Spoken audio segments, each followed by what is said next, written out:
तो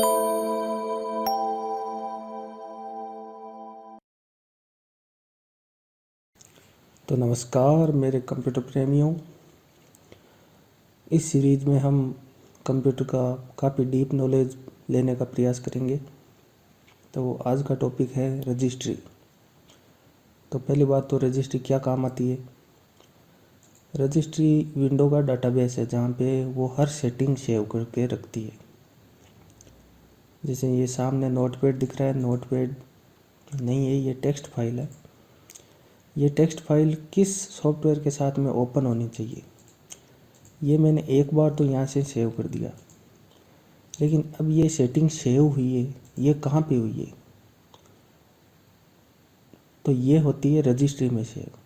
तो ये तो एक सेटिंग है, ये वॉलपेपर की लोकेशन क्या है और यहाँ पे क्या दिखना चाहिए, यहाँ पे क्या दिखना, ये सारी सेटिंगें कहाँ पे जाके सेव होती है, ये सारी सेव होती है रजिस्ट्री में। तो रजिस्ट्री एक तरह से सेटिंग सेव करने के लिए काम आती है। यानी रजिस्ट्री वो लोकेशन है, वो जगह है, वो फाइल है जिसमें सारी सेटिंग सेव होती है।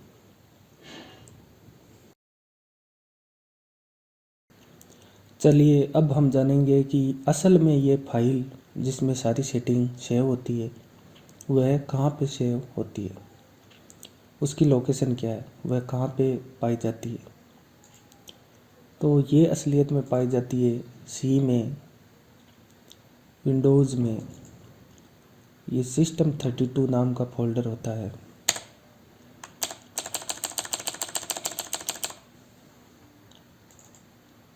इसमें कॉन्फ़िग नाम के फोल्डर में ये सामने जितनी भी फाइलें दिख रही है इन सब में रजिस्ट्री की सेटिंग सेव होती है। यानी इन सब को मिला के बनती है रजिस्ट्री। यानी रजिस्ट्री कोई एक सिंगल फाइल नहीं है, बहुत सारी फाइलें होती है, इन सब को मिला के कहते हैं रजिस्ट्री। और ये सारी सेटिंगें, जो सारी सेटिंग्स होती है वे इन्हीं में से किसी ना किसी फाइल में सेव होती है। कोई किसी फाइल में सेव होती है तो कोई दूसरी सेटिंग किसी न किसी दूसरी फाइल में सेव होती है, पर इन सब को मिला के कहते हैं रजिस्ट्री। इसके अलावा भी कुछ फाइलें और होती है जिसमें ये सेटिंग सेव होती है, जैसे कि antuser.dat,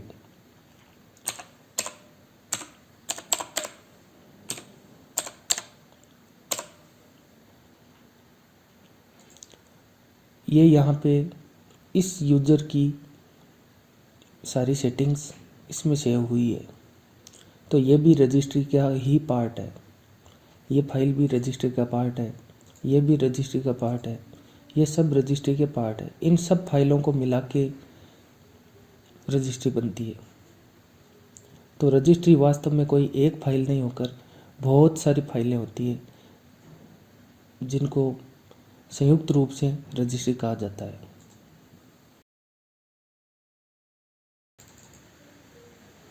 अब प्रश्न ये उठता है कि इन फाइलों को कैसे पढ़ा और इसमें डाटा कैसे लिखा जाता है। जैसे मान लीजिए मेरे को कोई सेटिंग सेव करनी है तो इसमें मैं कैसे लिखूँगा, और एक बार लिख ली तो अगली बार जब कंप्यूटर स्टार्ट होगा तो मेरे को वापस वो सेटिंग की ज़रूरत पड़ेगी, तो मैं कैसे उसको वापस पढ़ूँगा। तो इसमें लिखने और पढ़ने के लिए सेटिंग का कोई सिंपल फॉर्मेट नहीं होता है, बहुत ही जटिल फॉर्मेट होता है। और उस जटिलता से लिखने के कई फ़ायदे भी हैं, उसे जगह कम घेरता है, लेकिन वो हम सीधी आंखों से उसे पढ़ या लिख नहीं सकते। उसके लिए कंप्यूटर का ही यूज़ करना पड़ता है। यानी एक विशेष फॉर्मेट में लिखी जाती है और उसी फॉर्मेट से वापस पढ़ी जाती है। तो उसे वापस पढ़ने और लिखने के लिए जो तरीका उपलब्ध होता है वो है एक एपीआई के ज़रिए उसे पढ़ना। तो सॉफ्टवेयर क्या करते हैं कि उस एपीआई का यूज़ करते हैं और उस एपीआई में उसको डायरेक्ट पढ़ने और लिखने की सीधा तरीका लिखा हुआ होता है। ये जो एपीआई जिस लाइब्रेरी में पाई जाती है उस लाइब्रेरी का नाम है एडवांस एपीआई 32, यानी कि एडवी एपीआई 32.dll।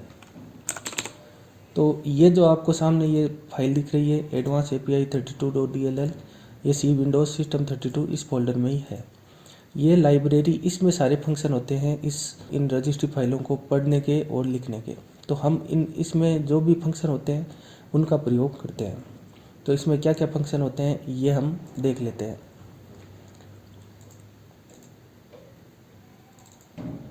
तो मेरे पास एक ये DLL एक्सप्लोरर है, इसकी सहायता से मैं कोशिश करूँगा इसे देखने की। तो मैं इसका पाथ यहाँ से कॉपी कर लेता हूँ और इसमें यहाँ पे डाल देता हूँ।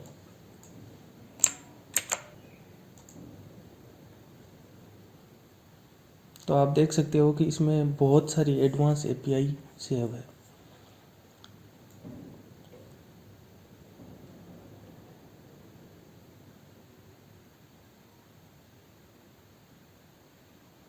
तो यहाँ पे आप रेज नाम से शुरू होने वाले फंक्शन देख सकते हो।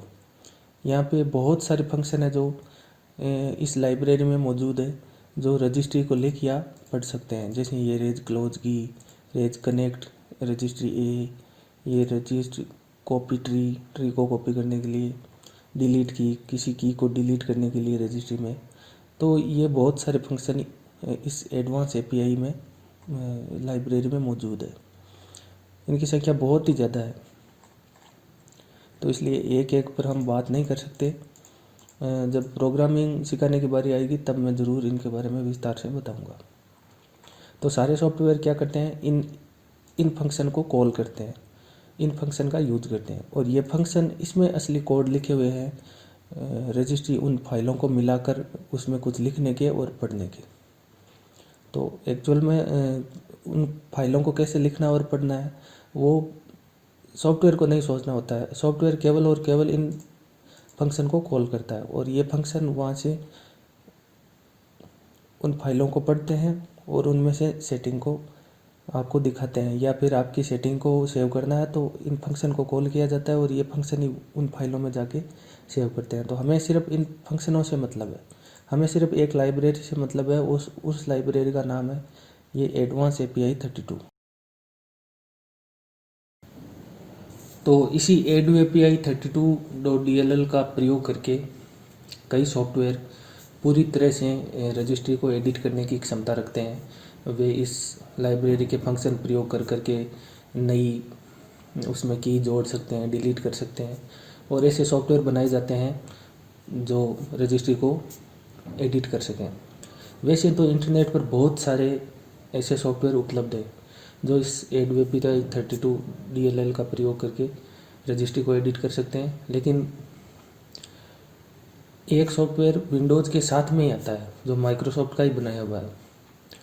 तो उसका नाम है regedit.exe। तो रजिस्ट्री एडिट इन दोनों नामों को मिला के ये नाम है regedit। तो वो काम पे हम देख लेते हैं। तो regedit.exe, तो आप देख सकते हो कि ये सिस्टम वो 64 ये 64 बिट सॉफ्टवेयर है, इसलिए ये इस फोल्डर में पाया जाता है। 32 बिट होता तो ये सिस्टम 32 में होता। तो इसको हम खोल लेते हैं।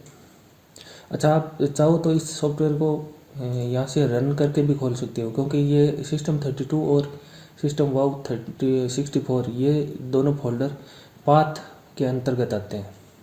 पाथ क्या होता है, एनवायरनमेंट वेरिएबल क्या होते हैं, सेल क्या होती है, वो मैं अगले वीडियो में बताऊंगा। तो ये सारे इन फोल्डरों के सॉफ्टवेयर आप रन करके भी खोल सकते हो। तो विंडोज़ R दबाने पर ये रन वाला डायलॉग खुलता है, इसमें आप regedit लिखिए और एंटर मारिए, इसे भी ये सॉफ्टवेयर खुल जाएगा, आपके सामने आ जाएगा। ये कुछ नहीं है, ये एक बस सॉफ्टवेयर है, ये रजिस्ट्री नहीं है। कई लोग इसी को रजिस्ट्री समझ बैठते हैं। ये रजिस्ट्री एडिटर केवल एक सॉफ्टवेयर है। असली रजिस्ट्री वो वहाँ कॉन्फ़िग में है जो मैंने पहले बताई थी। ये उस एडवांस API 32 का प्रयोग करके, उसके फंक्शनों का प्रयोग करके और उनको रजिस्ट्री को एडिट करता है। तो अब थोड़ा सामने क्या दिख रहा है इसके बारे में थोड़ा जान लेते हैं।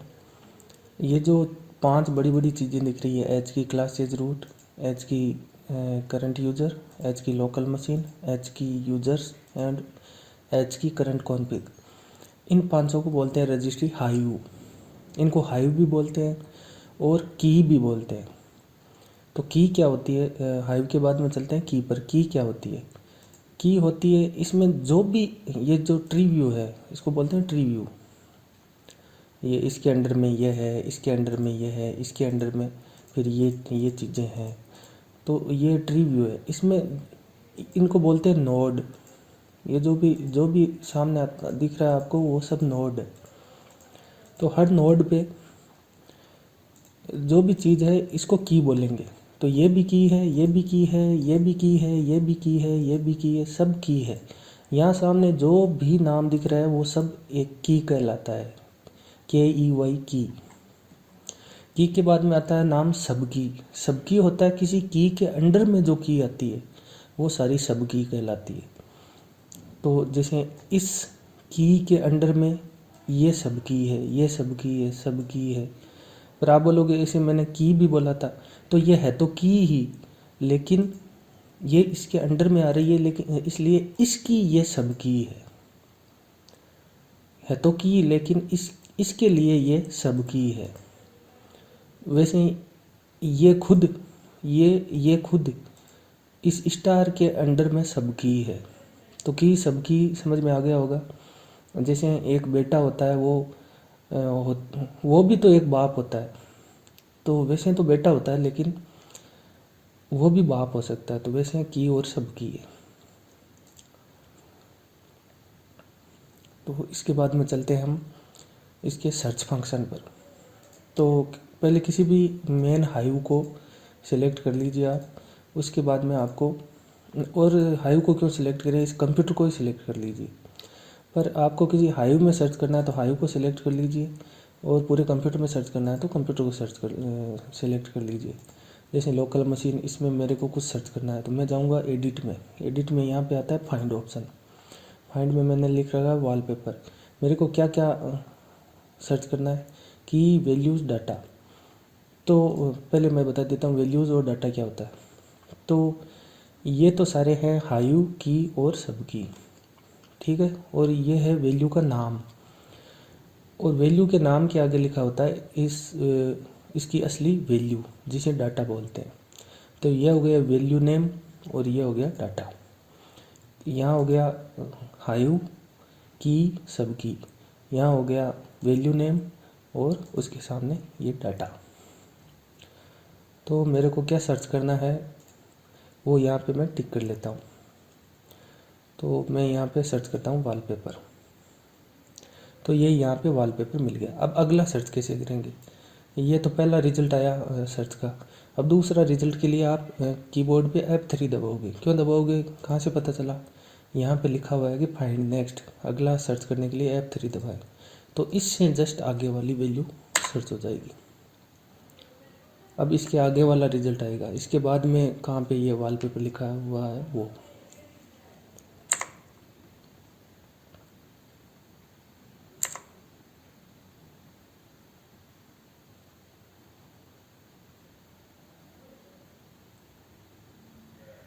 कभी कभी ये बहुत टाइम लेता है सर्च करने में, क्योंकि ये कीज बहुत ज़्यादा होती है जिसके ऊपर से इसको गुजरना पड़ता है।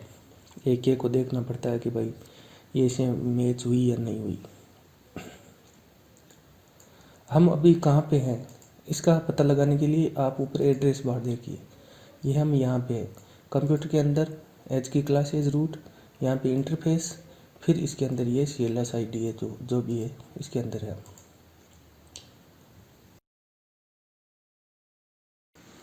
चलिए अब हम जानते हैं कि इसमें कैसे आप अपनी खुद की जोड़ सकते हो, कैसे उसे डिलीट कर सकते हो, कैसे उसकी वैल्यू चेंज कर सकते हो।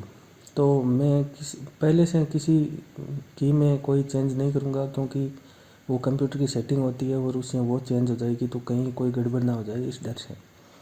जब तक हमको पता नहीं हो कि कौन सी वैल्यू और कौन सी की किस काम आती है, तब तक उसको छेड़ना नहीं चाहिए। पहले नेट पर पूरा सर्च करें कि ये की वैल्यू किस काम आती है, उसके बाद में उसको एडिट करें, वरना उसको ना एडिट करें। तो मैं यहाँ पे खुद की नहीं बना रहा हूँ।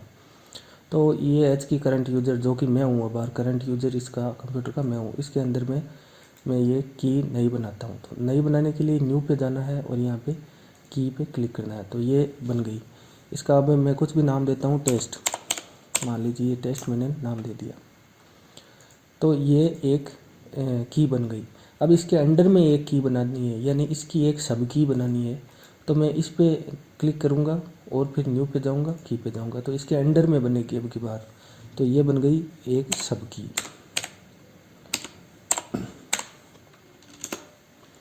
अब इसके अंडर में और बनानी है तो एक मैं यहाँ पे बना सकता हूँ। तो ये सब की 2 बन गई। तो ऐसा समझ लीजिए कि ये बन गया दादा, बाप और पोता। ठीक है, तो इसका ये बेटा है, ये इसका बेटा है, ऐसे समझ लीजिए आप इसको। यानी ये की है, इसकी ये सब की है, और इसको की माने तो इसकी ये सब की है।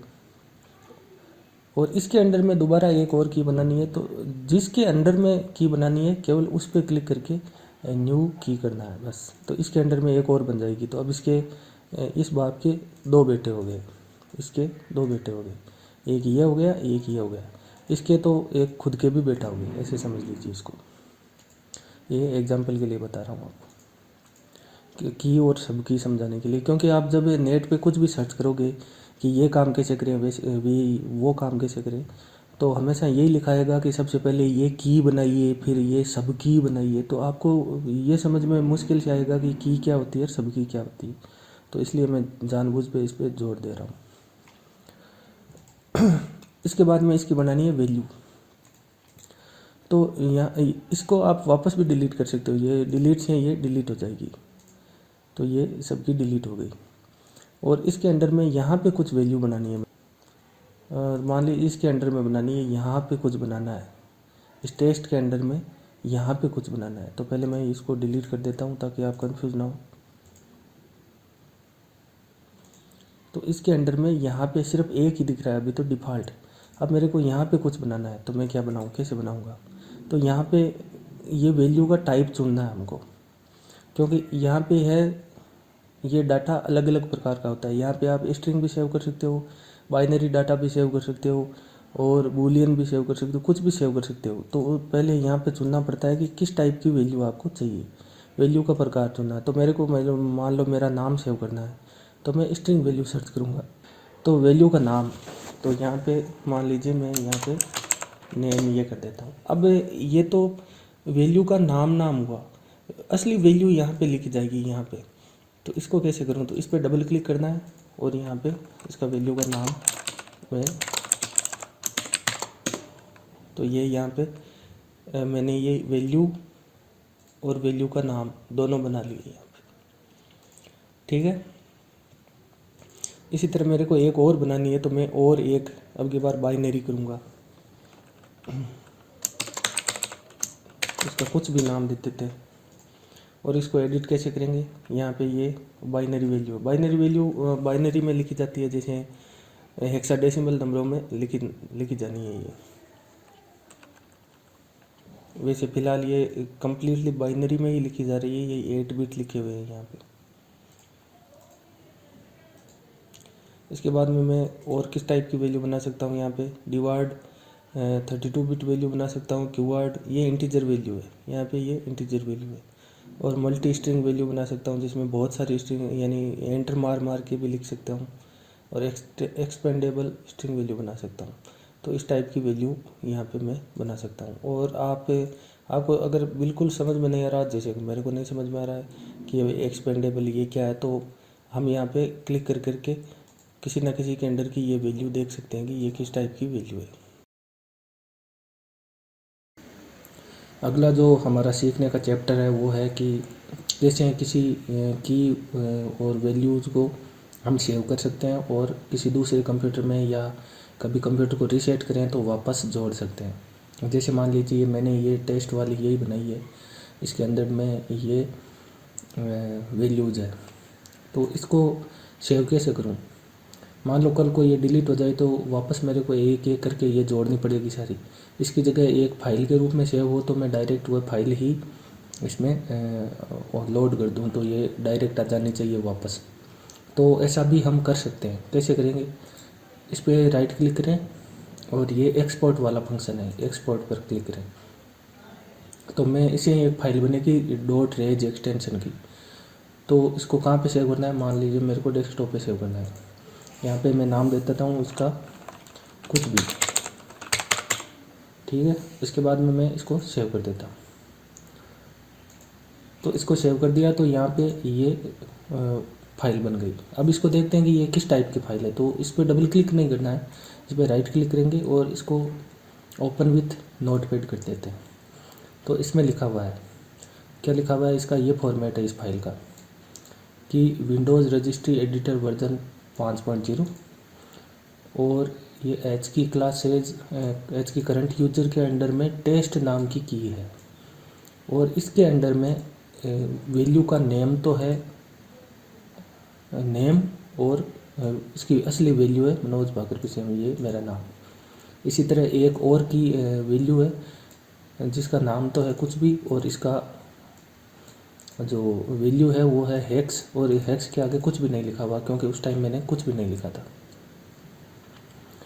तो इस तरह से ये फाइल सेव हो जाती है। और अब मान लीजिए मैंने इसको डिलीट कर दिया, यहाँ से रजिस्ट्री से इसको मिटा ही दिया, डिलीट कर दिया, यहाँ पे मान लीजिए कम्प्लीटली डिलीट कर दिया। तो अब जब मैं इस पर डबल क्लिक करूँगा तो ऐसे पूछेगा कि क्या आप इसको सच में जोड़ना चाहते हैं, तो यस पे करूँगा तो ये आ गया कि सक्सेसफुली एडेड। तो ये यहाँ पे ऐड हो गई, ये देखिए ये वापस यहाँ पे आ गई है, ये टेस्ट नाम की ये वापस आ गई है। और अगर आप इसको ऐसे डबल क्लिक करके नहीं जोड़ना चाहते हैं, किसी और तरीके से जोड़ना चाहते हैं, तो एक CMD में भी तरीका है, कमांड प्रॉम्प्ट में तरीका है। कैसे जोड़ेंगे देखिए, या तो आप डबल क्लिक करके जोड़ सकते हो, या आप कोई सॉफ्टवेयर बना रहे हो जिसमें आपको कुछ चीज़ें सेव पहले से सेव है और इस रेज फाइल के रूप में सेव और वो जोड़नी है, तो आप CMD का प्रयोग कर सकते हो। तो इसके लिए पहले CMD निकालेंगे और फिर पहले लिखेंगे रेजेडिट, फिर स्पेस और फिर इस फाइल का पाथ, पूरा पाथ लिखेंगे इस कोमा में, इन्वर्टेड कोमा में। तो इस फाइल का पाथ कैसे लें, तो इसके लिए मेरे पास तो एक अच्छा सॉफ्टवेयर है एवरीथिंग, आप भी डाउनलोड कर लीजिए। तो इसका नाम है फाइल का कुछ भी ये। तो इस पर राइट क्लिक करना है और यहाँ पे copy full name to clipboard. तो यहाँ पे मैं Ctrl+V दबा के पेस्ट कर देता हूँ और एंटर मार देता हूँ, फिर से यही चीज़ आएगी और यस करूँगा तो ये सक्सेसफुली एडेड आ जाएगा। और ये हमेशा ओवरराइट होती है, ये इसका मतलब ये नहीं है कि टेस्ट ये पहले से जुड़ी हुई थी और मैंने दोबारा जोड़ दी तो एक और जुड़ जाएगी, नहीं, वो है उसी के ऊपर ओवरराइट हो जाएगी, उसी को मिटा के दोबारा लिखी जाएगी। तो अब आपको पूरा विश्वास हो गया होगा कि सारे कंप्यूटर के सारे सॉफ्टवेयर इसी रजिस्ट्री में अपनी सेटिंग सेव करते हैं। अब मान लीजिए आपने यहाँ से बिना सॉफ्टवेयर के ही सीधे रजिस्ट्री में जाके उस सेटिंग को चेंज कर दिया, तो क्या वो तुरंत वहाँ सॉफ्टवेयर में नज़र आ जाएगी? बिल्कुल नहीं नज़र आएगी। क्यों? क्योंकि ऐसा मान लीजिए कि आपके पास एक डायरी है और उसमें आप पूरी दिन का हिसाब किताब रखते हो, तो वो डायरी एक तरह से रजिस्ट्री है। तो मान लीजिए आपने कुछ ख़रीदा और आपने उस डायरी में लिख लिया, लेकिन कोई आपकी उस डायरी में चुपके से कुछ लिख जाए तो आपको क्या पता चलेगा कि वो उस डायरी में कुछ लिखा है? बिल्कुल नहीं पता चलेगा। तो इसी तरह सॉफ्टवेयर को वापस तब पता चलेगा जब वो वापस उस रजिस्ट्री की सेटिंग को रीड करेगा, पढ़ेगा। और रजिस्ट्री की सेटिंग सॉफ्टवेयर केवल तब भी रीड करते हैं जब या तो वो खुद लिखने वाले हो, खुद कुछ लिखते हैं तो लिखने के तुरंत बाद वापस पढ़ते भी हैं, या फिर वो तब पढ़ते हैं जब वो चालू होते हैं, जस्ट स्टार्ट होते टाइम वो उस रजिस्ट्री की सेटिंग को पढ़ते हैं। तो आपको उस सॉफ्टवेयर को, जिस सॉफ्टवेयर की सेटिंग चेंज की है आपने, उस सॉफ्टवेयर को एक बार बंद करके वापस चालू करना पड़ेगा, तब वो वापस सेटिंग पढ़ेगा। या फिर कई बार इसमें विंडोज़ की ज़्यादा सॉफ्टवेयर की सेटिंग ज़्यादा होती है इसमें रजिस्ट्री में, तो जैसे एक्सप्लोरर की, ये सर्विसेज वगैरह की, तो मान लीजिए वो सेटिंग आपने चेंज कर दी तो वो तुरंत प्रभाव में नहीं आएगी, वो सेटिंग आपको कहीं चेंज नज़र नहीं आएगा। क्यों नहीं आएगा? क्योंकि वो सॉफ्टवेयर केवल कंप्यूटर जब चालू होता है, जब वो सॉफ्टवेयर चालू होते हैं तब भी वो सेटिंग को वापस रीड करते हैं, तो वो वापस सेटिंग को पढ़ेंगे तब उनमें चेंज नज़र आएगा ना। तो वो चेंज को आपको लाने के लिए आपको कंप्यूटर को एक बार बंद करके चालू करना पड़ेगा। जब कंप्यूटर चालू होगा तो वो सॉफ्टवेयर भी दोबारा चालू होंगे, तो वो दोबारा चालू होंगे तो वो आपकी वो चेंज की हुई सेटिंग को पढ़ेंगे और तब उनमें चेंज नज़र आएगा। तो इसलिए आप बार बार देखोगे कि कम नेट पे जब आप कुछ काम का सर्च करते हो तो उसमें लिखा होता है कि उसके बाद में रजिस्टर एडिटिंग के बाद में कंप्यूटर को रीस्टार्ट करें। तो कैसा लगा ये वीडियो कमेंट में ज़रूर बताइएगा और इस चैनल को सब्सक्राइब ज़रूर कीजिए। Thank you.